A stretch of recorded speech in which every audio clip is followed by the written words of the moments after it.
గత 3 సంవత్సరాల క్రితం మాజీ మేయర్ గారు ఆధ్వర్యంలో ఈ కట్టను బాగా డెవలప్ చేయడం జరిగింది.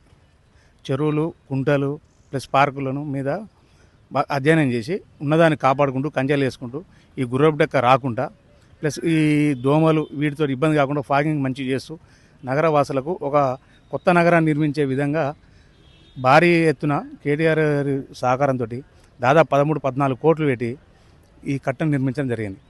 దీని మీద మాజీ మంత్రి గారు కూడా పెద్ద ప్రోగ్రామ్స్ జరిగినాయి.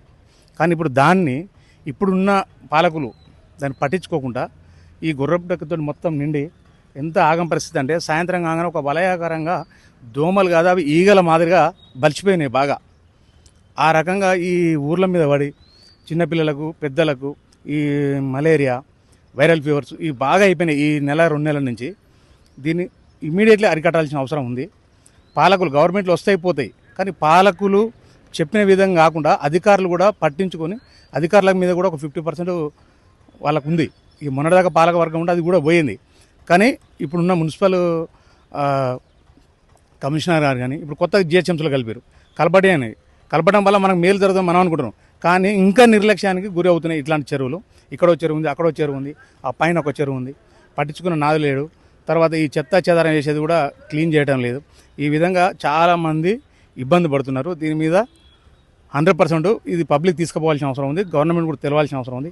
ఆ రేవంత్ రెడ్డి గారు వాళ్ళ మీద వీళ్ళ మీద కక్ష కట్టి డైవర్ట్ పాలసీ చేసే పనిలో పడ్డాడు తప్ప ఈ క్లీనింగ్ చేయడము కనీసం వీళ్ళు ఉన్న పైసలు ఇప్పుడు మన దగ్గర చాలా వరకు హౌస్ ట్యాక్సీలు పే చేయమని తిరుగుతురు.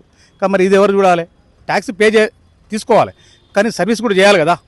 ఇప్పుడు మనం ఎక్కడో ఊర్లలో లేము, ఊరు పోయి నగరం తయారైంది. ఈ నగరానికి మంచిగా పబ్లిక్ సర్వీస్ చేయాల్సిన అవసరం ఉంది. ఆ అభివృద్ధిని మర్చిపోయి ఊర్ల మీద పడి ఓసోళ్ళ మీద పడి నాయకులు అభివృద్ధిని మర్చిపోతారు. గత 3 ఏళ్ల కింద ఎట్లా ఉండే, గత 10 ఏళ్ల కింద ఎట్లా ఉండే, ఈ 2 నెలల్లో ఇంకొక 10 ఏళ్ళు వెనకకి వెళ్ళినాం. దీని మీద ప్రతి ఒక్క పౌరుడు యాజ్గా మేము బీఆర్ఎస్ పార్టీగా కాకుండా కూడా పౌరునిగా మేము దీని మీద స్పందించాల్సి వస్తుంది. లేకపోతే మాకు అవసరం కూడా లేదు. కానీ అధికారులు ఇప్పటికి కూడా మేల్కోవాలి. పాలక వర్గాలు కాకుండా అధికారులు దీని మీద ఖచ్చితమైన చర్యలు తీసుకోవాల్సిన అవసరం ఉంది. సాయంత్రంగానే పెద్ద దోమలు ఈ చుట్టుపక్కల తిరిగే పరిస్థితి లేదు, ఈ గుడికి వచ్చే పరిస్థితి లేదు.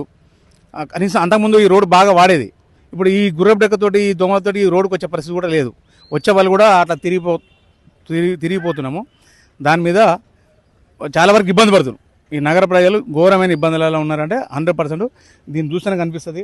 ఇది ఒక చెరువు లెక్క లేదు, ఒక మైదానం లెక్క లేదు. కనీసం ఒక క్రీడా ప్రాంగణం ఉన్న ఆడుకుంటోళ్ళు కనీసం నీళ్ళు లేకుంటుండే. ఈ గుర్రపు డెక్కతోటి చాలా ఇబ్బంది ఉంది.